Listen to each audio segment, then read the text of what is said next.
আমার বাবা নিজে খেতে ভালোবাসতেন, নিরামিষ অবশ্য নয়, মাছ মাংস, আর খাওয়াতেও খুব ভালোবাসতেন। আর আমাদের বাড়িতে যে ঠাকুর, যে আমাদের পরিবারের মতন, তার হাতের রান্নার খুব প্রশংসা ছিল চারদিকে। তো বাবা মাঝে মাঝে নেমন্তন্ন করতেন না, সে খুব বিরক্ত হতো।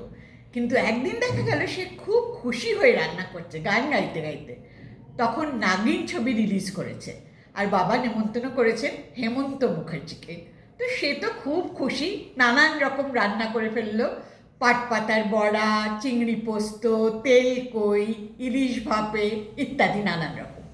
প্রথমে বাবা আর মা একটু চিন্তায় ছিল, কারণ হেমন্ত মুখার্জি তো পুরোপুরি এদেশীয়, মানে যাকে ঘটি বলে, তিনি ওই বাঙালিদের তেল মশলা রান্না খেতে পারবেন কি না একটা চিন্তা ছিল।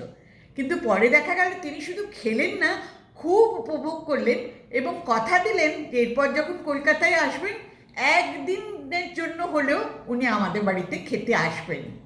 এই কথা শুনে বাবার মুখে যে কি পরিতৃপ্তির হাসি, সেটা ভোলার নয়।